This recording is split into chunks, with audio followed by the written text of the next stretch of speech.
Bonjour Bertrand. Oui, je sais.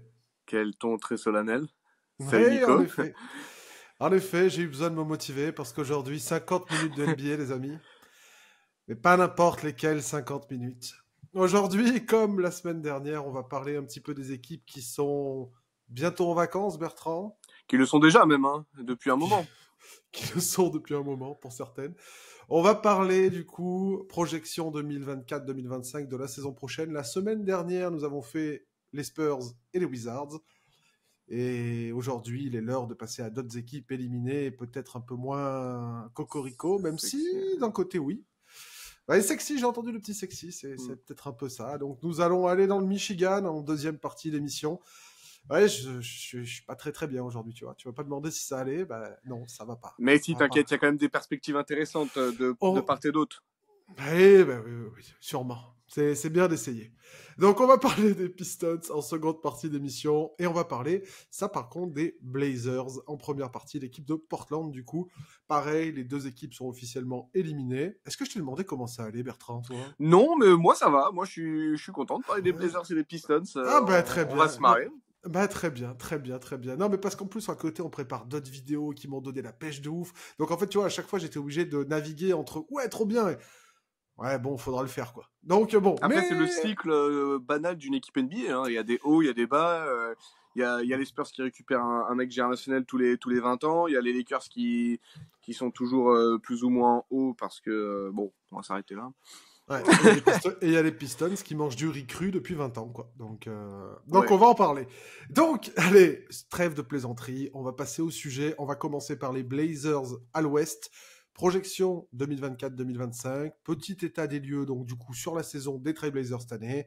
Ce qui nous a plu, ce qui nous a déplu. Éventuellement les recrutements, le move à faire de cet été de notre côté. Et après, petit bilan, comme ça on discute. Et on fera pareil après, donc du coup, du côté de Détroit. Es-tu prêt? Pouvons-nous y aller? Let's go, on va dans le nord-ouest, tout en Dans haut, le... là-bas abandonné. Ils sont tout seuls maintenant que les Mm. Seattle Supersonics sont partis. Allez, c'est parti du coup. État des lieux des Blazers. Donc les Blazers, l'état des lieux est plutôt simple, Bertrand. C'est l'après Damien Lillard, du coup. C'est ça, hein, La la saison grande 1 grille. après Lillard, exactement, ouais. Voilà, l'état des lieux. Donc, les Blazers ont essayé d'être compétitifs pendant des années. Ils y sont quand même arrivés. Hein, ils sont allés quasiment tous les ans en playoff, sauf voilà, il y a eu des blessures sur les dernières années. Mais sinon, Lillard a toujours amené cette équipe-là en playoff. Il y a eu le projet McCollum. Il y a eu la réussite du projet du coup 2019 où ils sont arrivés en finale de conférence. Donc, ils étaient peut-être un peu trop âgés pour tourner la page et peut-être un peu trop jeunes pour partir sur un nouveau projet. Donc ils se sont dit, on continue comme ça, sauf qu'on a vu au bout d'un moment que ça allait un peu nulle part. On pourra parler aussi du management, on pourra parler malheureusement du décès du propriétaire iconique des Blazers, Monsieur Paul Allen, aujourd'hui. Donc la franchise a été léguée à sa sœur jeudi. Mais en tout cas, voilà, c'est souvent comme ça aussi le cycle de la NBA. Tu parlais de cycle tout à l'heure. C'est qu'il y a l'équipe en elle-même, mais il y a aussi tout le microcosme autour de l'équipe, propriétaire, GM, Neil Olshey qui est parti, donc il y a 2021, fin 2021 maintenant, suite à une enquête interne parce que son management était moyen, dirons-nous. Il y avait peut-être même quelques abus. Donc, est-ce que là, avec l'arrivée de Joe Cronin, du coup, dans la foulée, Jody Allen, donc on l'a dit, la nouvelle propriétaire suite au décès de Paul, le départ de Lillard, là, on est vraiment sur un nouveau cycle. Voilà, et c'est important, tu sais, quand tu as, de coup, bon, c'est un peu forcé, mais un nouveau propriétaire, un nouveau GM, de repartir sur les bases avec leurs gars à eux, leur coach à eux, leur vision à eux, tout simplement, parce que c'est toujours difficile de reprendre la vision d'un autre. Donc là, voilà, là, ils ont carte blanche. Le trade de Lillard, mine de rien, c'est quand même moi je trouve plutôt une bonne réussite, hein, parce qu'ils ont récupéré pas mal d'assets. Tout le monde d'ailleurs était plutôt sur cet état d'esprit-là, que c'était un trade plutôt bien géré par les Blazers. Maintenant voilà, tu te sépares de ton franchise player, c'est quoi, c'est Damian Lillard, c'est ton top 3 Blazers all time, quelque chose comme ça. On va pas rentrer dans ce débat, mais c'est Fais pas évident. attention, hein. Fais attention en Ouais, disant non, bien, ça. c'est pas Tu évident de sais, tourner la page. Ouais, ouais, je sais, je sais. C'est pas évident de tourner la page. Voilà, maintenant ils ont un groupe jeune, ils ont encore beaucoup de travail, mais comme tu l'as dit, il y a des choses que j'ai aimées moi cette saison.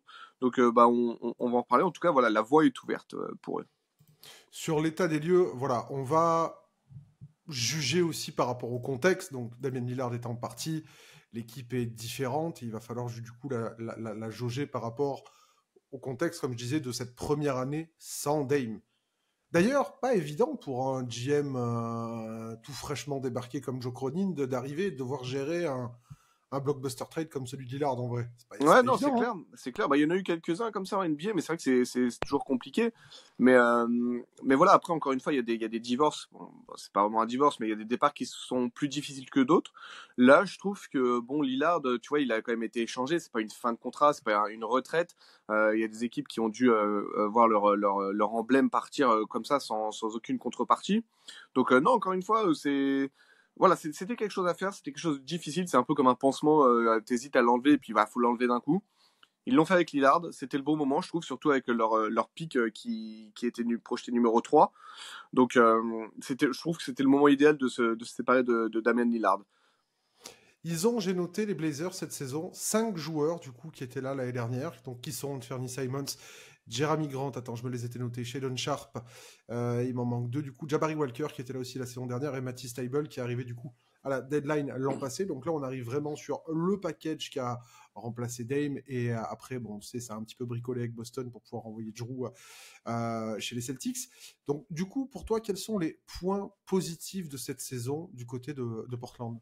Alors j'ai un détail tout bête, moi, cette saison. Je vais pas vraiment parler du jeu, mais je trouve que ça révèle beaucoup de ce qui se passe à l'intérieur de Portland et c'est plutôt sain.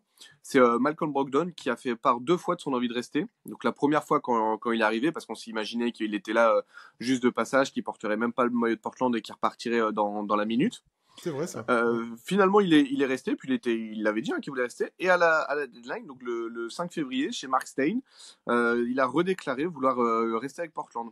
Et qu'un joueur de cette trempe qui pourrait aider tellement de contenders ou d'équipes playoffables qui veulent passer un petit cap veuille rester à Portland, bah, je trouve que voilà, c'est-à-dire que c'est sain, on s'y sent bien. Et puis on n'a pas entendu, tu sais, pendant la saison, récemment, ils ont fait un 5 majeur entièrement de rookies. Et on sait que c'est toujours compliqué quand tu as un groupe jeune, il peut y avoir des histoires, voilà. Et à part DeAndre Ayton, qu'on va en reparler tout à l'heure, il y a pas eu trop d'histoires hors basket qui sont sorties, il y a pas de frasques, j'ai trouvé que l'ambiance était plutôt saine à Portland. Il n'y a pas eu non plus une série de 20 défaites qui auraient pu les mettre mal. Donc, donc voilà, moi je trouve que c'est ce petit détail, on va dire le groupe vit bien, tu vois, cette phase un peu bateau, mais j'ai bien aimé que Brogdon réagisse comme ça. Non, mais en plus, Brogdon, il y avait peut-être aussi un petit peu de réticence extérieure par rapport à sa blessure. On sait, tu sais, que son transfert vers les Clippers avait été avorté justement à cause de ça. Juste avant, ouais. Voilà. Par contre, ce qui est intéressant, moi, alors mon point positif, moi, dans l'effectif, c'est justement l'effectif dans sa globalité. Pour une première année de reconstruction après le départ de peut-être l'icône de ta franchise, en vrai, je trouve qu'ils s'en sortent pas trop mal. Je parlerai après de mon point négatif qui rejoint ça, mais je trouve qu'en tout cas, ils ont un mix parfait de jeunes à potentiel, en Scoot, Shadon Sharp, ce genre de mec. Ils ont un mix parfait de joueurs quasi confirmés, mais encore jeunes, tu vois. DeAndre Ayton, Anthony Simon, c'est des mecs voilà, qui sont vraiment dans ce style-là. Ils ont des mecs quasiment vêtes. Jeremy Grant doit quasiment avoir la trentaine. Donc Jeremy Grant, on le sait, voilà, c'est un joueur assez polyvalent, capable de scorer, capable de défendre, capable de faire beaucoup de choses. En fait, je trouve qu'ils ont un petit peu tous les ingrédients que beaucoup d'équipes recherchent et que maintenant, c'est un petit peu à eux, tu vois, voilà, de faire en sorte de trouver le bon système de jeu, de trouver les bons joueurs au bon poste, les jeunes aussi, comme Ryan Rupert, hein, Cocorico. Ryan qui est... Il y a beaucoup de gens, je crois que j'avais vu, Ryan a 19 ou 20 ans. Hein. Beaucoup de gens pensaient qu'il était plus âgé, mais Ryan est tout jeune. Hein. Ils ont voilà aussi vraiment Mais des joueurs... dans cette veine-là, c'est vraiment je trouve, Rupert et Camara, les deux, je les mets un peu ensemble, je trouve que c'est des vrais... Un peu plus vieux, Toumani. Hein. Toumani plus Oui, vieux, mais hein. dans le rôle, je trouve que c'est des vrais role-players à développer. Tu sais, on a déjà, voilà, on voit déjà à peu près ce qu'ils vont donner en NBA, leur carrière. C'est des role-players, et ce qui est bien hein, d'être un role-player, mais à développer. Donc c'est bien aussi d'avoir ces mecs-là qui font le lien entre les jeunes, les vétérans, les gens qui vont pas scorer 20 points tous les matchs, mais qui sont là pour donner les coups de main. Donc voilà, moi dans la globalité, et je vais, excuse-moi, te couper l'herbe sous le pied et passer à mon point négatif, parce que ça rejoint justement cet effectif-là, c'est les blessures. Pour moi, Portland, j'ai pas mal regardé Portland, parce que Moi, tu sais, je suis là, donc je fais rien, donc je suis là la nuit. Et, et donc, je peux, du coup, regarder les Blazers, qui sont souvent là tout seuls à 4 heures à faire coucou. Et donc, bah, quand je les vois, en fait, je trouve que ça joue pas mal, Portland, en vrai. Ça joue pas mal, l'effectif est cohérent. Bon, moi, je sais que la fanbase de Portland, on n'est pas trop fan, mais bon, c'est Year One, il faut bricoler des parts de Lillard et tout. Bref, je veux pas non plus. J'ai beaucoup trop de respect pour le joueur pour être trop dur avec lui. Mais en tout cas, ouais, c'est les blessures. Ils Hall ont of Fame. aligné, Hall of Fame. Ils ont aligné je sais pas combien de 5 différents. Ils ont eu énormément de blessés. Et les quelques fois où j'ai pu les voir, justement, quasiment tous là, et ça m'a pas surpris, parce que ouais, quand Malcolm Brogdon, Jeremy Grant, Anthony Simons, DeAndre Ayton, quand ces mecs jouent au basket, bah, je suis pas surpris de me dire, ouais, ça va, ils savent jouer, quoi. Tu vois ce que je veux dire? Ouais, non, mais totalement. Donc c'est vrai que, Mais tu ouais, sais, moi je suis un c'est ton peu, point négatif, mais je trouve que ça, c'est pas tant dérangeant que ça, dans le sens où finalement ça a permis de mettre en valeur d'autres joueurs. Ils ont un rookie quand même de 27 ans, Reese, qui moi m'a pas mal surpris. Et enfin, moi, ça m'a pas gêné les blessures, alors que Portland, bon, on sait que Portland, les blessures, ça c'est aussi une sacrée histoire hein, dans cette franchise. Mais Hmm. ouais, je suis pas. Non, en Tu gros, aurais aimé que ça a bloqué leur progression, peut-être? ouais, mais par exemple, chez Don Sharp qui a raté énormément de matchs, Simons Ouais. qui a raté énormément de matchs, tu vois, pour mettre un petit peu ta colonne vertébrale en place. Et là, en fait, vu que je suis allé sur mon point négatif, je vais switcher un peu. Moi, par exemple, tu vois, je suis très friand de rechercher le prochain système player. Je regarde un peu dans la ligue quand je m'imagine des trades, etc. Donc les gens vont me dire, ouais, ça peut être chez, ça peut être Ja. Ouais, enfin, ça, les gars, on a compris, tu vois, genre, c'est bon, on a vu, quoi. Et donc, moi, c'est vrai que chez Don Sharp, j'ai un peu cette impression-là. Bah, le chien Parce que avant les, chien, en fait. Qui devienne un chien. ouais, mais les qualités athlétiques sont tellement extraordinaires chez Sheldon Sharp que je me dis, ils peuvent peut-être appuyer là-dessus pour poser un bout de système, surtout qu'en plus, on le sait, DeAndre Ayton poste haut, c'est limite le meilleur mid-ranger de la NBA. En tout cas, poste haut, justement. J'allais dire long mid, mais c'est voilà, poste haut, donc dans l'axe. Et c'est pour ça, ouais, Sharp, pour moi, il y a peut-être un petit truc à creuser, mais le fait voilà, qu'il soit blessé, quand Ferlin soit pas là et tout, bah, tu vois, tu peux pas trop commencer à mettre quelque chose en place. Et c'est là-dessus où je trouve que les blessures sont un peu dommageables. Même pas au niveau des résultats, parce que qu'il gagne ou pas, première année sans Lillard, je m'en fous. Mais voilà, j'aurais bien aimé voir quelque chose, tu vois. Ouais. Puis c'est vrai que pour aller dans ton sens, Rob Will qui a loupé toute la saison, hein. En plus, ouais. En plus. C'était censé être un de tes socles défensifs. Mon point négatif, moi, c'est quelque chose qui m'a énervé un peu, qui m'a frustré. C'est le fait que Ayton, il a attendu 4 mois avant de trouver un matelas. Ça, je trouve vu ce qu'il fait en fin de saison, on connaît le potentiel du joueur, on sait qu'il, voilà, tu l'as dit, c'est l'un des meilleurs intérieurs mid-range. C'est aussi un défenseur qui, on le sait, il peut être incroyable, enfin, c'est l'un des meilleurs défenseurs sur Yanis à l'époque. Il peut gêner du AD. Enfin, vraiment, il est super fort. J'adore, mais il est irrégulier. Et c'est son excuse de je suis pas allé au match parce qu'il y avait de la neige dans mon allée. J'ai pas trouvé le bon match. Je dormais sur un matelas à air comprimé, à air gonflable. Je sais pas trop quoi. T'es un professionnel. Il faut vraiment que tu te mettes dans le moule d'Andre Ayton. Et je pense que le jour où, je sais pas, ça switchera dans son cerveau, bah, on aura enfin Ayton, mais le problème c'est que ça fait un moment qu'on attend ce DeAndre Ayton là, pardon. Et plus ça va, plus j'ai peur qu'il arrive pas. Alors que voilà, parfois il va te sortir des matchs 100% Ayton où il va être beaucoup trop fort. Il monte en régime sur la fin de saison, dit André. Après, tu sais, c'est ce qu'on dit souvent pour les joueurs, tu vois, qu'il faut trouver le bon management pour les optimiser. Moi, je pense que dit André, pour une première saison, ça s'est vu déjà. Le fait d'arriver à Portland, ça l'a fait un peu souffler. Je sais pas exactement ce qui s'est passé à Phoenix, et on le saura sûrement jamais, tu vois, l'alliance Monty Williams, Chris Paul, je sais pas exactement comment ça s'est bidouillé, mais je pense qu'il y a un truc qui a pas été. Est-ce que c'est son contrat, tu vois, qu'ils n'avaient pas signé? Est-ce que c'est tout ça? On sait que des fois, voilà, c'est de l'estime qui est pris en compte dans ce genre de choses, et peut-être qu'il n'avait pas justement apprécié ça. Mais Ayton, ça reste un joueur qui a 25 ans, je crois, DeAndre Ayton, il n'est pas très très vieux. On sait, tu sais, des fois que les bigs, ça met un peu plus de temps. Il a un vrai toucher, il a un vrai sens du jeu. Après, ouais, il n'a pas cette dureté qui caractérise beaucoup de joueurs, mais c'est souvent le problème chez les talentueux, ça. C'est très très souvent le problème chez les talentueux. Mais moi, Ayton, je peux y croire, je peux y croire. Et tu vois, quand je me dis, allez, je me projette un 5 majeur, Scoot Anderson, Anthony Simon, Shaedon Sharp, Jeremy Grant, DeAndre Ayton, avec une seconde unit, Malcolm Brogdon, Rob Will, Ty Bull, Diop Reeves dont tu as parlé. On a qui Camara, on a Ryan, on a Jabari Walker. Voilà, il y a plein de Walker joueurs. aussi. Ouais. Et je me dis, cette équipe, tu vois, elle est cool en vrai. Franchement, elle est cool. Après, voilà, il faut trouver, comme je disais tout à l'heure, le bon équilibre. Mais moi, je me dis vraiment que voilà, cette équipe peut peut-être faire quelque chose. Et je pense que sans les blessures, je dis pas qu'il serait allé en playoff, mais je dis, tu vois, en tout cas sur la première partie de saison ou la cinquantaine de matchs aux alentours de la 10e place, un peu en barrage et tout, bah, ça m'aurait pas choqué, tu vois. Parce que je trouve vraiment quoi, c'est une équipe. En plus, bon, ça reste entre nous, mais moi, Portland, c'est une équipe que j'aime bien. C'est une franchise que j'aime bien. Toi aussi, tu sais, Portland, là, c'est Moda Center, mais nous, voilà, Rose Garden, tout ça, ça a toujours été des supporters ultra De feu, engagés. ouais. Voilà, ça a toujours été une franchise très, très particulière. Voilà, quand on aime la NBA, on a forcément un petit attachement pour les Blazers. Et moi, je trouve ouais, qu'il y avait peut-être un petit truc un peu plus sympa à aller chercher. Donc, est-ce que tu as quelque chose à rajouter sur point négatif, point positif? On s'est peut-être un peu emmêlé, Non, mais... non, non, non, ça va, parce que voilà, encore une fois, bon, on l'a dit, on l'a répété, mais c'est l'année 1, donc toutes ces petits des ajustements, c'est normal. On va beaucoup plus les attendre dès la saison prochaine, avec Mhm. déjà rien que ce qu'ils vont faire cet été. Si tu me permets d'enchaîner avec le move de l'été, moi je me suis beaucoup creusé la tête. Et comme tu l'as dit, ils ont tout, ils ont du vet, ils ont du jeune, même de potentiel superstar avec Scoot, Simons et Sharp, on sait pas jusqu'où ça peut péter. Des futurs RP à développer comme je t'ai dit, des défenseurs, Jeremy Grant qui peut toujours être super utile, que ce soit dans un trade ou dans le roster, Rob Will qu'on n'a pas encore vu à Portland. Donc voilà, il y a tellement d'options, il y a beaucoup de choses.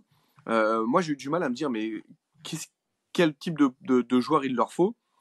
Bien sûr en restant dans quelque chose de possible, hein. Je vais pas dire une superstar, je vais pas dire oui bah tu mets Kawhi, forcément oui, logique, mais non, donc moi je me suis dit que voilà, si finalement le meilleur move c'était justement de pas en faire et de les laisser grandir tranquillement. Après je me suis dit il faudrait quand même au bout d'un moment, je pense, choisir entre Simons et Sharp, euh, pour justement laisser plus de place à celui qui resterait, et pourquoi pas aussi choisir un coach un peu plus charismatique. Après, encore une fois, c'est facile à dire de l'extérieur. Je suis pas dans le vestiaire, je sais pas quelle est la relation entre Billups et ses joueurs, mais voilà, j'aurais aimé qu'ils trouvent leur Marc Daigneault, leur Jamal Mosley, le génie comme ça qui vient de on ne sait où et qui arrive à tirer le maximum de ses joueurs. Et encore une fois, je veux pas mettre, je veux pas blâmer les Blazers ou Joe Cronin, parce que bah, c'est compliqué à cibler ce coach-là. Il y a tellement de façons de se tromper que ouais, c'est pas évident. Donc autant garder Billups pour le moment avant d'être sûr sur le prochain coach qui te leadera les jeunes et qui sera vraiment comment dire, le moteur, le père quoi de cette équipe. Surtout savoir vers où tu veux aller. Est-ce que tu veux aller vers un coach un peu à l'ancienne, un peu dur, genre Clifford, tu vois, à Charlotte, mais ça marche pas forcément mieux, ou un jeune coach comme je t'ai dit, Mosley. Donc tu vois, il y a tellement d'axes différents que je pense que voilà, il faut prendre son temps et encore les laisser grandir tranquillement. C'est un peu le même bilan ici, c'est-à-dire que ouais, je pense qu'à un moment donné, il va peut-être falloir faire un choix. Pas sûr de la complémentarité Simons, Sharp, Scoot. Donc c'est pas forcément les mêmes timelines non plus. On sait qu'Anthony est un peu plus âgé. Après, Anthony, on l'oublie souvent, mais après je dis pas que ça sera une superstar FP qui peut t'amener à des ambitions super hautes. Mais c'est un mec, je crois que dans le clutch, il est ultra clutch justement cette saison. Je parlais d'Ayton tout à l'heure qui était létal, poste haut un petit peu dans son adresse. Sharp, il y a des qualités athlétiques démentielles. Après, tu vois, il y a des mecs, donc Jeremy, lui, c'est beaucoup plus confirmé, mais il y a cette polyvalence qu'on retrouve un peu chez Toumani aussi, Camara. C'est cette polyvalence. Donc, ils ont un peu tout le style de joueur qu'il faut pour construire quelque chose. Après, il faut juste assembler.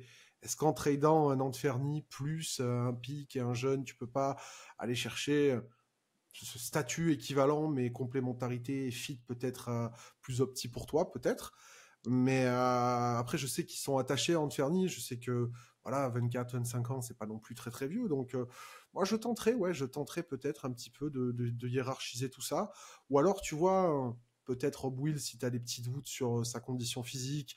Brogdon, imaginons qu'ils te disent bon voilà cette année c'était cool, mais peut-être que parce qu'il y a ça aussi qu'on prend pas forcément en compte. Tu vois, Joe Cronin qui arrive, le boulot d'un GM qui arrive, c'est aussi de se faire respecter en tant que nouveau GM de la NBA. Donc il va falloir bien échanger avec tes gars. Pas sûr que l'affaire Lillard lui ait rendu que service. Enfin, je suis pas sûr que Dame dise que du bien de Joe Cronin en interne. Donc il va bien falloir qu'il y ait quelques messagers qui véhiculent un message positif sur lui. Donc tu vois, dire à Brogdon voilà où tu veux aller, on te rend service pour récupérer une contrepartie similaire, je pense que ça peut aussi pas lui faire de mal. Mais sinon, non, peut-être le move, ça serait de vendre la franchise à un moment donné, parce qu'on sait que Jody Allen en a un peu, pas dire rien à foutre, mais presque. Mais je crois que tu avais un truc là-dessus par rapport aux droits télé ou je sais pas Ouais, quoi. elle Non attend en fait que tu sais, le nouveau ouais. accord avec le droit télé se concrétise finalement pour vendre la franchise. On sait que bien sûr, elle la vendra beaucoup plus cher. Et oui, Pas fou le Bourdon, hein, pas fou. Hein. l'argent amène l'argent.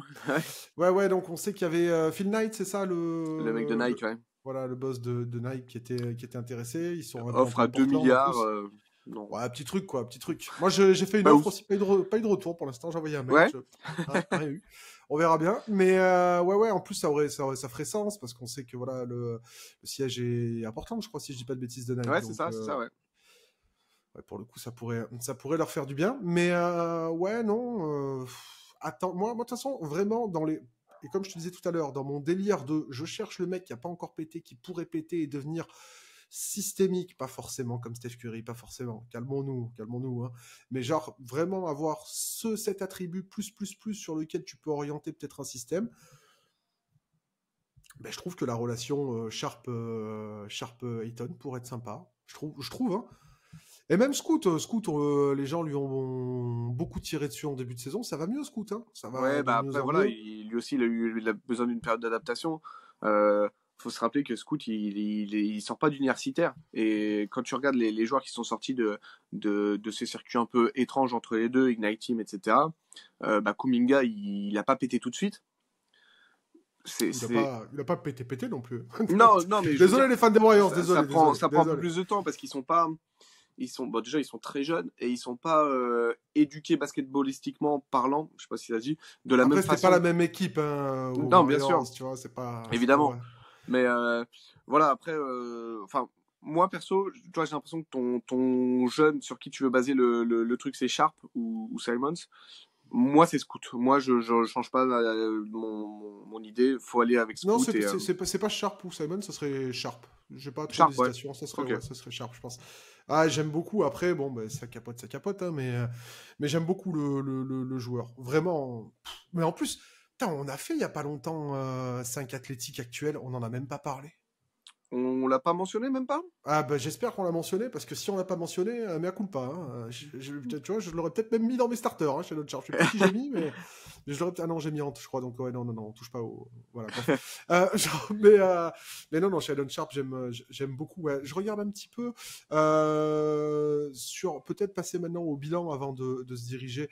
On n'a pas approfondi voilà tous les joueurs. Moi, je voulais quand même revenir un petit peu sur Ryan qui a pas mal de temps de jeu en ce moment, Ryan Rupert donc du côté de Portland. Et ce qui est intéressant, moi sur Ryan, j'ai trouvé que cette année, il y avait énormément de lumière mise sur Bilal. Et je trouve que Ryan a énormément de similarités avec Bilal. C'est-à-dire, c'est des mecs qui sont ultra longs. Peut-être Bilal est un poil plus athlétique. Même, non, Bilal est plus athlétique, même, je dirais pas qu'un poil. Mais je trouve que Ryan est plus académique, tu vois. On voit que voilà, c'était le capitaine Paul France, le mec sait ce qu'il faut faire, etc. Tu vois, et des fois, c'est marrant parce que quand je le regarde, je me dis, putain, il est trop académique pour l'NBA, tu sais. Il va bien poser son écran, il va bien faire l'appel derrière, il va bien annoncer, il va bien suivre, il va bien switch. Et des fois, en NBA, les mecs sont un peu, tu vois, ouais, c'est NBA, quoi. Donc, des fois, je me dis, ouais, putain, il est trop académique pour l'NBA, donc ça me fait un peu bizarre. Il a une belle adresse extérieure. Sur les drives, il y a un peu plus de mal, même si je l'ai vu là dernièrement en tenter quelques-uns. Mais non, moi, je suis content de Ryan. Toi, t'en penses quoi de Rupert? Ouais, non, je savais que tu allais me faire cette comparaison avec Bilal Koulibaly. Mais c'est vrai que non, Ryan Rupert est plus shooter. Après, lui aussi, son éclosion Portland, je trouve qu'il a fait un très bon travail avec lui en le faisant jouer petit à petit de plus en plus. Bon, les blessures aidant, bien évidemment. J'aime beaucoup sa saison, hein, parce que aussi, faut bien se rappeler que c'est pas les mêmes attentes que Koulibaly drafté beaucoup plus haut.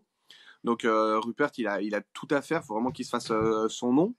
Donc une vraie belle réussite cette saison. Après voilà, encore une fois, c'est à confirmer et je pense que son côté académique justement va bien à Portland avec toutes ces têtes brûlées. C'est un joueur différent des autres. Donc moi je trouve que chacun en fait pour finir avec Koulibaly, chacun est tombé dans la bonne équipe pour lui. Et j'espère, Rupert, d'ailleurs, qu'il sera au moins testé avec l'équipe de France cet été, parce qu'on sait que voilà, les fenêtres internationales, l'été, les joueurs prennent 10 ans d'expérience d'un coup. Ah, tu veux que Ryan soit appelé au JO? Pas forcément appelé, j'ai dit testé. Donc, c'est-à-dire, on le teste, voilà, Ah on oui, voit ce dans le qu'il fait. groupe large, quoi. Dans le groupe large. Voilà, Mais exactement. tu Et dis si Ryan il Shooter doit de bas. enlever quelqu'un d'autre de l'équipe, qu'il l'enlève. Oh, après, c'est un peu juste, moi, je trouve, Ryan, hein, quand même, pour ce genre de. Ouais, mais toi, t'es très les jeunes. Toi, t'es très les jeunes. Ouais. Moi, en Là, fait, là, je veux balancer les jeunes le plus tôt possible parce que voilà, ouais. pas de baroud d'honneur pour moi. Ouais, je comprends. Mais là, je pense que la Fédé. Nous coupez pas la chaîne, les gars, s'il vous plaît, hein. On est gentils, hein. On est gentils. Mais Ryan, tu disais un shooter, de base, c'est pas vraiment sa force, hein, Ryan, hein. Et c'est ce que Sean Billups a dit, tu vois, que c'était vraiment un bosseur. Il est là avant tout le monde, il part après tout le monde. Et ça, tu vois, quand t'as de la discipline, quand t'as des notions basketballistiques, académiques, comme on le voit faire, etc., voilà, il sait ce qu'il faut faire dans telle situation, il le sait très bien. Et qu'en plus de ça, bah, tu es un bosseur, bah, mine de rien, tu te mets déjà sur le sentier de faire un bout de carrière en NBA, tu vois. Parce qu'on sait, les jeunes, il y en a quelques-uns, ils sont un peu, voilà quoi. Mais voilà, si le mec te voit motivé, bosseur, assidu, et dans les plans du jeu, respecter le schéma de jeu, etc., ben moi, je pense, en tout cas, j'espère qui va se dessiner une petite carrière. En tout cas, on l'a comparé, tu vois, à Nico, parce que je crois qu'il avait gagné le camp de Nico Batum. Ouais, et puis en plus, il joue à Portland. Voilà, il joue à Portland. Voilà, c'est des ailiers avec des bras assez longs, qui sont un peu touche à tout. Donc non, on lui souhaite de faire une carrière à la Nico Batum en tout cas. Ouais, et puis peut-être de revenir faire un petit coucou, hein, tu l'as vu en C'est Italie. vrai, on l'avait eu en Space Ryan. Par contre, on lui souhaite de pas croiser son Borrego, hein. Ça, c'est une autre histoire. Donc voilà pour les Blazers. Donc petit bilan des Blazers. En gros, on n'est pas comme les C'est Wizards un positif, peu. hein. Moi je dis Ouais. c'est plus positif que les Wizards selon moi, hein. Oui, parce que les assets sont meilleurs, ils ont un meilleur effectif, mais je veux dire, c'est, voilà, comme pour les Wizards, nouveau projet, on avait expliqué qu'il y avait toute la direction qui avait changé. Là, on a vraiment la page Lillard qui est tournée. Youssouf aussi qui est parti, on a parlé de Lillard, mais on a Ouais. Youssouf Nourkic qui est parti, CJ qui était parti un petit peu avant. Donc voilà, nouvelle page vierge, donc à voir. Mais il y a des petits joueurs prometteurs et on va voir ce que ça peut donner dans les prochaines années. Bon, moment tant redouté de l'émission, il faut y aller. Lançons-nous. Il faut y aller. Nous allons aller donc du coup du côté de Détroit. Ouais, du côté de Détroit. On va y aller. Nous allons aller du côté de Détroit. Attends, Ouais. Les fameux. En plus, mais bref, genre moi, genre, tu sais, les premières années, enfin pas les premières années, mais quand t'as vécu un peu les années 2000, les Pistons, c'est quelque chose, les Pistons, tu vois. Oui, même quand tu as vécu les années 80, hein, tu peux te dire ça pour les plus vieux. C'est quelque chose, les Pistons. Et là, c'est vrai que c'est quelque chose aussi. D'ailleurs, même les années 90 avec Grant Hill, c'était quelque chose. Nostalgie grande. Donc, petit état des lieux de la saison des Detroit Pistons. Alors, qu'ont fait les Detroit Pistons cette saison? Alors, les Detroit Pistons ont réalisé la plus longue série de défaites de l'histoire de la franchise. Et c'est pas tout, de l'histoire de la NBA, du coup. 28 défaites entre le 30 octobre et le 30 décembre. 30 décembre 2023, date de libération des Detroit Pistons. Contre les Raptors, du coup, qui est le jour du trade de Giannunoby, donc il y avait peut-être un peu la tête ailleurs, tant mieux pour les fans de Détroit. En tout cas, voilà, donc ils ont dépassé les Cavs 2010, post-LeBron et les Sixers 2014, du coup, qui étaient eux à 26 défaites consécutives, donc 28 défaites. Tu sais, pendant une saison régulière, il y a beaucoup de spotlights qui sont projetés à gauche, à droite. Et ben malheureusement pour Détroit, c'était un des spotlights de la saison. Tout le monde était là. Et moi, ça m'a fait un peu de la peine. Tout le monde était là pour se foutre de leur gueule. Tout le monde était là pour les pointer du doigt. Regardez-les, c'est eux les plus nuls de l'histoire. C'est quand même d'une tristesse. Après, tu sais, on va dire, c'est normal, tu vois, t'as pas envie d'être dans cette situation, mais t'es content que ce soit d'autres qui aient ce record, et tu te dis, bon, on espère que le record aille le plus loin possible. Non, t'es pas content de base. Non, t'es pas content. Non, faut pas être content. Non, mais ce qui est triste, c'est que t'as parlé des Sixers, et c'était dans une période où Sam Hinkie, c'était une période de tanking absolu. C'était le pire du tanking. C'est là que c'est à partir de ces Sixers là qu'on a comment dire, on a commencé à repenser les pics différemment, de faire des pourcentages en fonction de si t'es dernier, avant dernier, etc. Et on a tout changé à cause de ces Sixers là qui voulaient perdre. Mais là, les Pistons, ils étaient pas dans un but de tanking. À aucun moment de la saison, ils se sont dit tiens, on va tanker. Kate Cunningham, ça fait un moment qu'il est là. Non, c'était la saison où il fallait justement engranger de l'expérience, engranger quelques victoires. Je te parle pas d'aller au play-in ou quoi, mais engranger des choses. Et force est de constater que c'est la pire équipe de l'histoire. Et en plus de ça, ils avaient fait ce qu'il fallait pour engranger cette expérience. On se rappelle l'été dernier, ils ont signé le coach le plus cher de l'histoire, Monsieur Monty Williams. 78,5 millions de dollars sur 6 ans, je crois. Attends, je m'étais noté, ouais, 6 ans. Avec des options qui pouvaient l'amener à 100 millions de dollars sur 8 ans. Donc, depuis, il a été dépassé en termes de salaire annuel. Pop avec sa prolongation du côté de San Antonio. Donc, Pop qui a prolongé jusqu'à ses 114 ans du côté de San Antonio. Mais voilà, ils avaient mis sur les rails le fait d'amener Monty Williams. Tom Gore, le propriétaire de Détroit, avait un peu all-in là-dessus. Et bon, pour le coup, là, ils sont en plus sur les traces de la pire saison de l'histoire des Detroit Pistons. La pire saison en termes de wins, c'est 16 wins en 79-80. Là, au moment où on enregistre, ils sont à quoi? 13 13. Il reste quoi? 5-6 matchs? Ouais, 4-5 plutôt, mais ouais. Ça pue. Ouais, ça pue. Ça pue. Mais tu sais, à la limite, ce serait la première année où c'est comme ça. Mais les Pistons, c'est rebuild. Enfin, c'est désastreux. La dernière fois qu'ils étaient en positif, c'était en 2016. Ça fait 5 saisons, donc la dernière fois c'était en 2019. Donc depuis 2019, ils ont passé les barres des 20 victoires une seule fois pour 23 pauvres victoires. Enfin, c'est terrible. Tu vois, ça fait un moment que les fans des Pistons, c'est que les Pistons, ouais, ils ont la tête dans l'herbe. Et encore plus horrible que ça, l'an passé, ils étaient à 17 victoires, ce qui était déjà leur pire bilan depuis un moment. Bah, ils réussissent à faire pire cette année. Enfin, je sais pas, c'est horrible. La situation des Pistons, c'est horrible.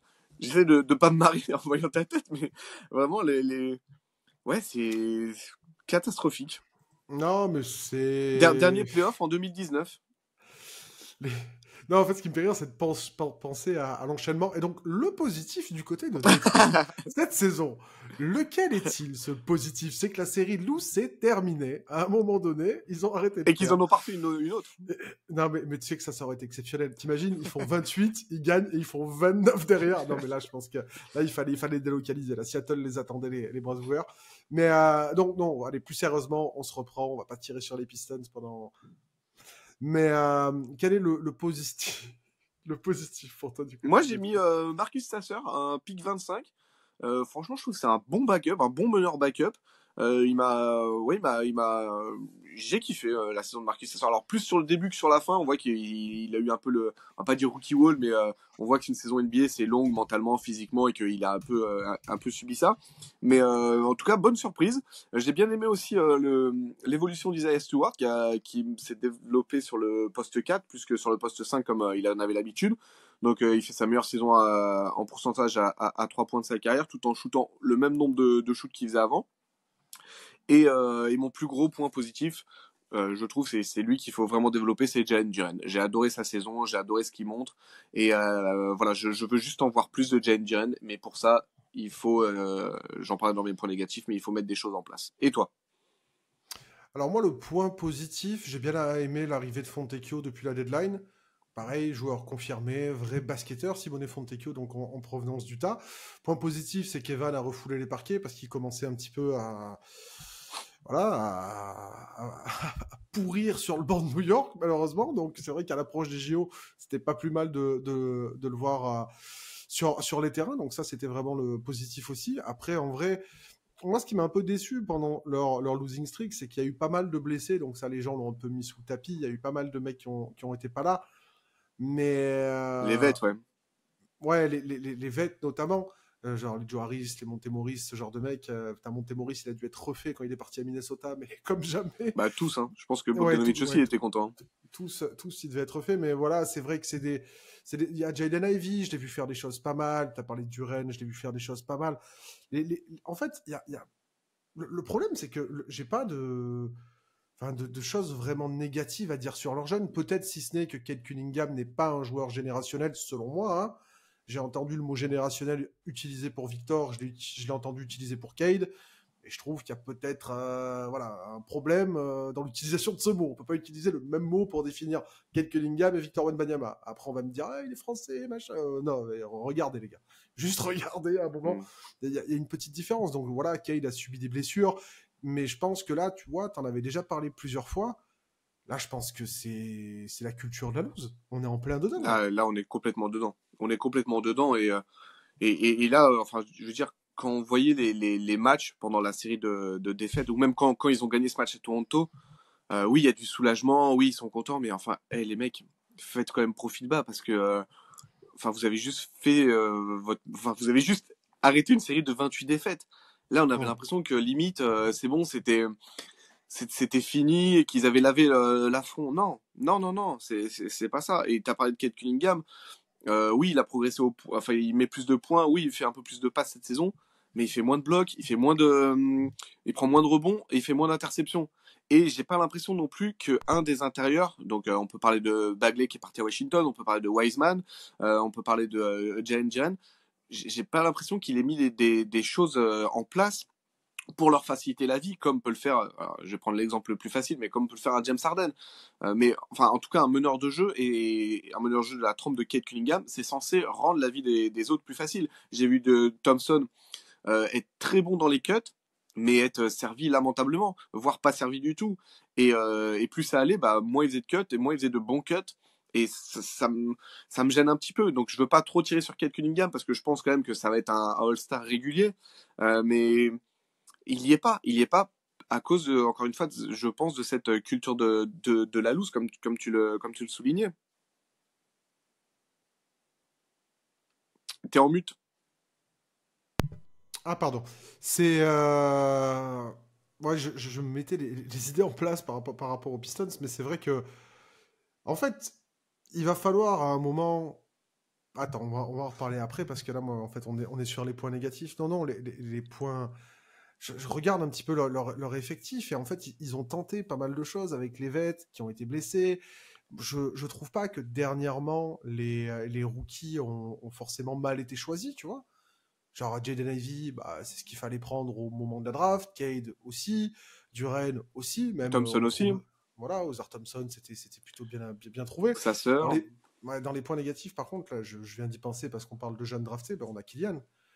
Kylian Hayes qui a Bah, été coup sur viré coup, t'as Doumbouya et Kylian Hayes. Draft sur draft.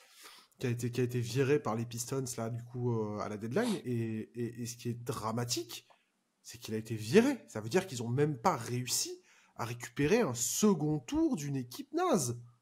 Bah oui, mais regarde-le C'est... après, il a pas été signé, hein. C'est que vraiment Mais non, personne mais c'est n'était pour ça, intéressé. personne ne le voulait. Et pourtant, moi, ce qui me...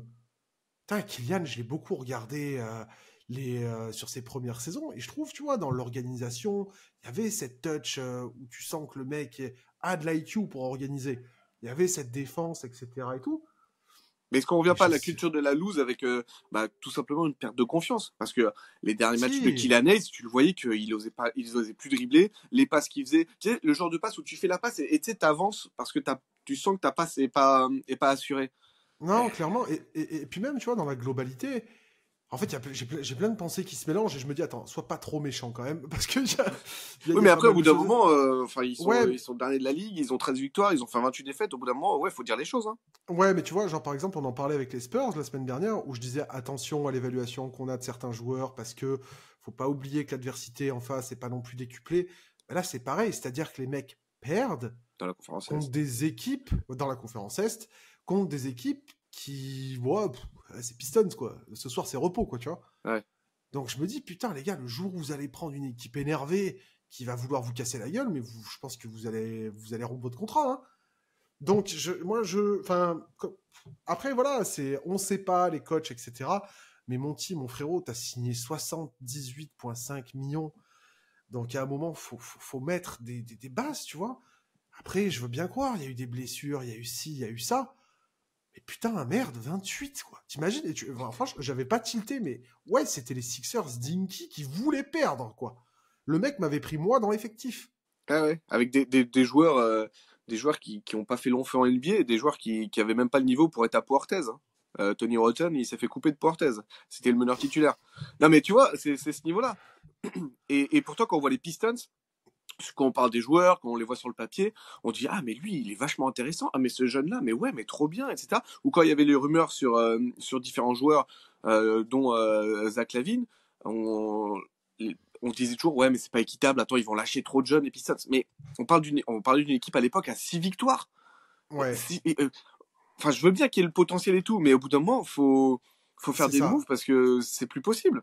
Et c'est pour ça, justement, pour parler des moves de l'été, tu vois, beaucoup de gens ont craché sur les Rockets l'été dernier quand ils ont passé 40, 44, je sais plus combien ils ont mis sur Fredo, sur Van Vliet. Ils lui ont mis la quicheta à Fred. Hein. Bah Mais plus à un sur moment. Brooks hein, surtout. Ah non, Les le plus critiques. payé. Non les Ouais, critiques les critiques. ah, les critiques, ouais, sur le différentiel statut-salaire, ouais. Mais en tout cas, voilà, ouais, ils ont surpayé leurs gars, etc. Mais à un moment donné, t'es tellement dans la merde que t'es obligé de surpayer les mecs qui vont t'amener un petit peu quelque chose, qui vont t'amener. Tu vois, on parlait de coaching ou quoi. Udoka, à Houston, quand il a bench Jalen Green 60 fois cette année parce que Jalen Green lui cassait les couilles, bah, au moins tu sens que le mec envoie un message, etc. et tout. Là, ouais, je trouve qu'il n'y a pas vraiment de. Après, moi, franchement, je suis pas sûr que Monty, c'était. Je dis pas que Monty est un mauvais coach. Je dis, je suis pas sûr que Monty, pour ce projet-là, après, perso, j'aurais signé. Hein. Ce contrat-là, mon projet ou pas, je t'assure que j'aurais signé aussi. Hein. Mais je pense Mais est-ce pas que qu'ils ce n'ont pas soit. été aveuglés par le Monty Williams? Enfin, je veux dire, moi, je veux pas être méchant avec Monty Williams. Sa vie est pas évidente, etc. Ok. Non, non, non. Mais pour moi, Monty Williams s'est fait carry 2 fois dans sa carrière par Chris Paul. Ah, Et j'ai jamais vu en lui un coach exceptionnel. En tout cas, pas un coach à qui je me dirais, allez, vas-y, je te donne les clés de ma franchise, je te signe 6 ans pour 800 milliards de dollars. J'ai pas vu ça en lui. hmm. Désolé, hein. Moi, c'est même pas ça. C'est que je pense juste qu'il est pas de la bonne génération.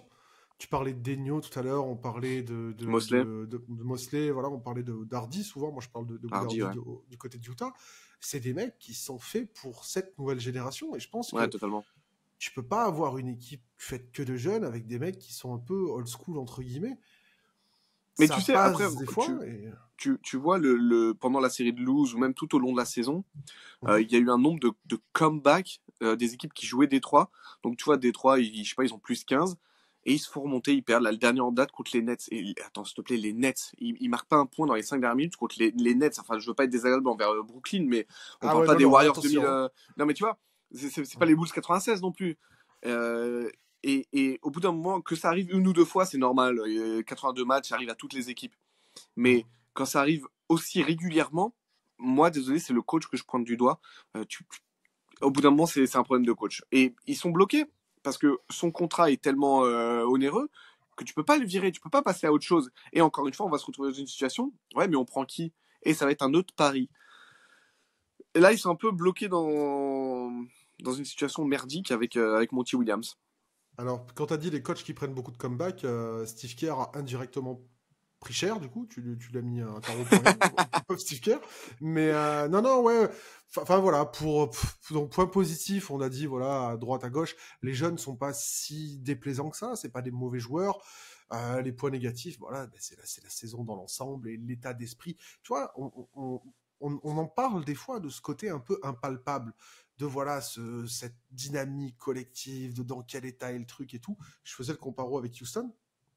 Et là, on va repartir un petit peu sur les moves à faire. Moi, je pense, après, c'est mon avis, je pense qu'aujourd'hui, sauf si tu surpayes, il n'y a aucun joueur NBA qui veut aller à Détroit. Sauf si tu le surpayes. Il n'y en a aucun. Parce qu'encore Houston, il y a les avantages, Texas, fiscalité, tout ça. Et puis même, Houston, voilà, c'est un marché intéressant.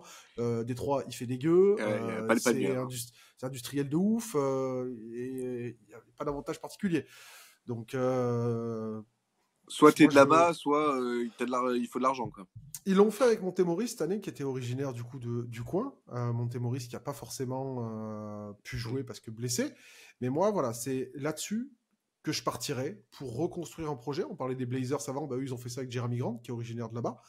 Et mine de rien, bah, des mecs du coin, tu sais, les ricains, il y a un peu ce truc, voilà, je suis Ouais. fier, mon quartier, mes potes, machin. Bah, fac, ce genre de truc. Donc, je prendrais soit des mecs un peu originaires du Michigan, soit des mecs qui ont fait leur faculté à Michigan, Michigan State, peu importe, etc. Mais à un moment donné, il faut trouver, enfin, faut créer. Là, vraiment, je pense que Détroit, c'est l'équipe où il y a le plus à faire dans le sens où, tu vois, il y en a, faut créer une identité. Là, faut créer les prémices de l'identité. Il n'y a même pas ça. Et donc pour ça, il faut aller chercher. Donc là, je me suis noté un petit peu plein de mecs qui c'est que j'avais. On a, bon, moi Draymond, là pour le coup, ça va être compliqué.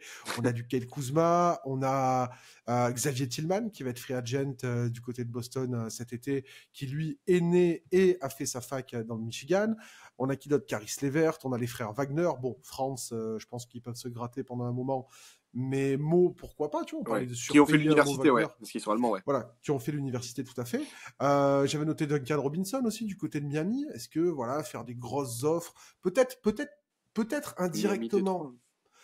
Détroit. Ouais. Mais tu vois, peut-être indirectement perdre. Je te dis une connerie. Tu lâches Ivy pour Duncan Robinson. Bon, t'équilibres parce que c'est pas équilibré de base, tu vois. Mais même le hit voudra pas parce que c'est pas ce dont ils ont besoin. Bref, mais tu vois, dans l'idée, tu perds en termes de talent parce qu'Ivy a Oui, plus. Mais en termes de globalité, tu vas peut-être gagner parce que le mec va t'apporter l'équilibre, l'expérience, le machin et tout. Et je pense que Détroit doit emprunter un petit peu peut-être cette voie-là de se dire peut-être que sur le papier on va perdre, mais pour l'équilibre global et pour qu'on dessine un semblant de quelque chose, ça va nous rendre service. Mo bien sûr. Wagner, Tillman, je pense que c'est des mecs, voilà, c'est des mecs qui ont une carrière NBA, qui sont expérimentés dans la ligue, qui ont des vraies qualités. Mais alors, Tillman, moi, c'est un... je pense à un joueur, et il a pas fait, il vient pas de Détroit, il a pas fait son université, mais il est passé par les Pistons un bon nombre d'années, et puis c'est un vétéran de la ligue, c'est André Drummond, qui peut aussi euh, être un peu fier, tu vois, de porter ce maillot. Ouais, et puis en mentor de Duren aussi. Ouais, bien sûr. Et puis, avec le temps, c'est devenu vraiment un bon vétéran, André Drummond. Ah mais Après, Dédé, de toute façon, voilà, il a changé il a retourné sa veste là, il y a quoi, il y a 2 ans où il a dit j'ai compris, je faisais un peu nimp et exactement. tout, Et il est encore j'ai jeune, compris. hein. Il a juste 30 ans. Non non, et bah tu le connais bien Dédé du côté de Chicago, il vous rend service Dédé. Ouais, ouais. Non, mais moi j'étais un peu dans le même mood que toi. Alors je suis pas allé chercher des joueurs originaires du coin, mais alors moi ça peut faire rire. Là aussi c'est pas du talent, mais ma priorité numéro un si j'étais le GM de Pistons, c'est Patrick Beverley. Même pour une demi-saison, mais Patrick Beverley il est chiant, il va te casser les couilles, il va aller voir Kate Cunningham dès le premier match, il va lui gueuler dessus. Kate Cunningham il va pas comprendre ce qui lui arrive, mais voilà. Il faut un mec comme ça. Pas du talent, mais un mec Je qui, partirai pas de la salle tant que t'as pas vomi, Kate. Je partirai pas. Non mais voilà, c'est un mec, mais Patrick Beverley, on rigole, mais jamais il aurait accepté une série de 28 victoires, non. 28 défaites d'affilée. Tu vois, c'est un mec qui va dans les vestiaires, il va acheter une chaise, il va prendre une technique, il va faire un mouvement bizarre. Enfin, il va te créer un, tu sais, comme dans les films, là, quand ils font le truc comme ça, le boop, ça te remet un peu d'énergie. Voilà, sur des mecs comme ça, même un Gary Harris, un Thad Young, tu sais, qui jouerait pas beaucoup. Tu vois, le move de Taj Gibson qu'ils ont fait, ouais, je trouve que ça c'est un move qui va dans le bon sens. Et il y en a d'autres qui sont à jouer cet été. Il y a du Robert Covington, du Daniel Tice. Voilà, c'est ce genre de joueur qu'il faut pas forcément gagner pour faire gagner des matchs. Peut-être que l'an prochain ils seront à 20 victoires, mais qu'on se dira ah ouais, là les Pistons ils sont dans la bonne direction, comme on a fait tout à l'heure avec Portland. Mais moi je trouve que le parallèle avec Houston est bon en fait, parce que je pense Bien vraiment qu'ils sûr. doivent faire une Houston. Ils ont des jeunes très talentueux. Est-ce qu'ils sont aussi talentueux que Sengun, Green et tout? Je sais pas, en tout cas, Cade, sûrement. Ivy, ouais, quoique, peut-être. Hein. Duren, quoique, peut-être, en fait, de talent, hein, ça se vaut. Hein. Mais à un moment donné, Duran est très jeune, hein, ouais. ouais, c'est pour ça, en termes de talent, peut-être que ça se vaut, en fait. Mais à un moment donné, voilà, si t'as pas tonton Jeff Green sur le banc, Brooks, enfin, tu vois, c'est des caractériels, c'est vraiment des mecs particuliers qu'ils ont ramenés. Hein. Jeff Green, il a une histoire derrière lui, l'histoire, voilà, l'opération du cœur, il est champion. Le mec, il est là depuis je sais pas combien de temps, il est poteau KD et tout. Enfin, il a une histoire de ouf, tu vois, Jeff Green. C'est un mec que tu Et puis il en a respectes. vu, ouais, il en a vu, ouais. Voilà, Brooks, tu le regardes de travers, il te met un coup de tête. Van Vliet, en pré-saison, il allait faire des montées de parking avec Jalen Green Day One. Enfin, à un moment donné, et ouais, c'est ce qu'il faut, moi je pense. Genre, c'est bien, Kate, de manger des graines, c'est bien de faire tout ça. À un moment donné, il faut se bouger le cul, et il faut des mecs pour qu'ils se bougent le cul. Donc, on sait pas trop comment c'est, mais ouais, ils sont, à un moment donné, genre, comme tu dis, 28 défaites, si t'as un peu de talent, tu C'est vas en chercher traumatisant. une, tu vois. C'est Non, mais tu vois, tu traumatisant. vas en chercher une. À l'ego, tu vas en chercher une. À un moment donné, tu te dis, vas-y, non, c'est bon. Vas-y, les gars, c'est pas possible. À des moments, tu les voyais, les mecs, ils avaient limite envie de pleurer et tout. Enfin, c'est. Ah non, non, non, non, non, non, non. Ouais, moi je suis vraiment là-dedans. Soit, comme tu dis, des mecs vraiment, des caractères décuplés pour retourner et renforcer ce vestiaire. Soit moi, ce que je propose, c'est plus du Made in Michigan pour justement avoir des mecs qui ont un peu d'attache et un peu d'ego pour défendre la ville, la région et les fans, tu vois. Mais franchement, Détroit, ça me fait une peine de les voir là. Moi, tout le monde se foutait de leur gueule. Moi, j'avais de la peine. Franchement, j'étais là, putain, mais c'est la risée du monde, genre. Ah Le ouais, non monde du mais basket se fout de leur gueule. Mhm, mhm. Donc, ouais, et ils ont eu des blessés. Donc, bilan global, bon, bilan global, ça peut pas être pire. Quoique, ne jamais dire jamais. Ne jamais dire jamais. Mais normalement, ça peut pas être pire. Moi, je pense que je sacrifierais perso Ivy. Parce que pour mettre justement un mec beaucoup plus expérimenté à côté de Cade, pour l'accompagner, pour l'épauler, pour faire peut-être les tâches un peu ingrates, tu vois, avec lui. Et surtout qu'Ivy, pour moi, a une très très belle valeur. Ouais, il a Je bien pense que remonté c'est sa un... cote, ouais. Ouais, ouais, par rapport au Voilà, début de saison et tout, ouais. je pense que ça peut toujours être un très bon joueur, mais est-ce qu'il peut être complémentaire à Cade? Je sais pas, et c'est surtout dans une NBA toujours plus compétitive, toujours plus compétitive, toujours plus compétitive. Ah, c'est... Mais moi, l'erreur, tu vois, moi j'irais faire chier pas mal d'équipes qui ont des joueurs restricted, donc c'est-à-dire tu peux leur proposer un contrat et l'équipe qui les a, soit ils s'alignent, soit bon bah ils les perdent. Donc j'irais faire Mais chier ces c'est ce équipes-là. qu'ils avaient fait avec Cam Johnson, je crois, à Brooklyn, hein. Je crois que c'est Bah ce tant qu'ils avaient mieux, fait, hein. et c'est ça qu'il faut faire. Mais en revanche, le piège où Détroit ne doit pas tomber, c'est prendre d'autres paris, d'autres jeunes paris. Ça, Ah ouais. il faut pas. Je sais qu'ils sont très, désolé, je ramène ça aux Bulls, mais très intéressés sur Patrick Williams depuis sa draft. C'est pas ce genre de joueur qu'il faut. C'est absolument pas ce genre de joueur. Il faut des joueurs confirmés dans l'NBA. Tu vois, vraiment des vets. Des vets. Donc plus de 5-6 ans d'expérience minimum. Et où on est Non mais sûr en tout cas de leur valeur. t'imagines Cade, on l'a vendu et tout, le mec il arrive et tout. Genre, Et il a pris le numéro 2 putain. de retiré de Chuck Daly. Hein. En plus, Ouais, ouais, ouais, ouais. genre, putain, le mec, ses premières années, on l'a blessure l'année dernière, cette année, ça et tout. Est-ce que tu penses, genre, pour conclure sur Détroit, est-ce que tu penses que ça peut être genre une cicatrice durable, tu vois, de commencer ta carrière comme ça, où première année, t'es décevant, mais entre deux, deuxième année, pété, troisième année, pire saison de l'histoire de la franchise, Bah, plus en vrai, longue de ouais, parce série que all-time? déjà, il y a personne dans le stade de Détroit. Tu sais, depuis qu'ils ont changé et tout, c'est plus le Palace d'Auburn Hills, ils sont en centre-ville de Détroit. Parce qu'on en a parlé tout à l'heure, ça fait plusieurs saisons que bah, c'est la loose. Et donc, Cade Cunningham, il est arrivé dans une équipe qui était déjà habituée à la loose, ce qui est normal quand t'es premier choix. Mais là, ouais, c'est ça, il a fait 3 saisons où il y a eu des blessures, etc. Mais c'est toujours autant la loose. Et en plus, il y a le traumatisme des 28 défaites. Et en vrai, ouais, pour moi, je pense que ça peut vraiment être.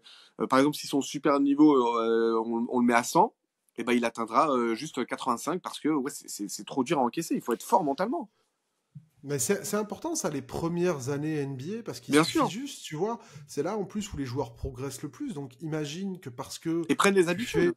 voilà, ils prennent des habitudes, et là il fait un mauvais début de carrière, bah vas-y, je vais un peu moins à la salle parce que ça m'a dégoûté, tu vois.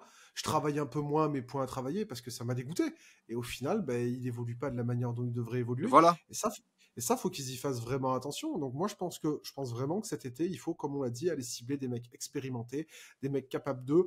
Et tu vois, ça, j'en reviens encore une fois au terme générationnel où à chaque draft, on nous astique des mecs là. Au bout d'un moment, laissez les jeunes faire leur truc, laissez les jeunes faire leur trou.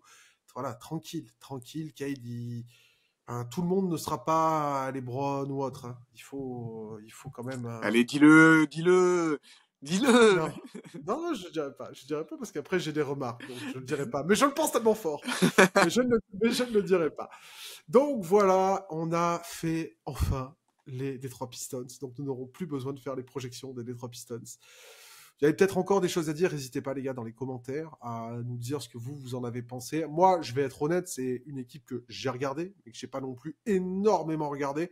J'ai regardé des cartons à droite, à gauche, etc. J'ai lu beaucoup de choses, j'ai vu beaucoup de choses passer. Je vais voir beaucoup de mecs des journaux locaux un petit peu parler de l'équipe et tout, mais j'ai dû voir, je sais pas, 15-20 matchs des Pistons en tout.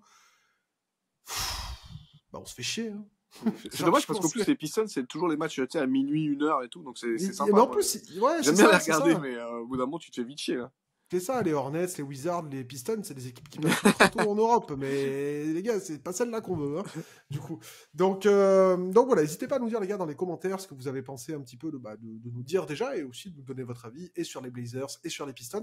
On avait fait les Spurs et les Wizards la semaine dernière, on fera 2 nouvelles équipes, donc une Est, une Ouest la semaine prochaine.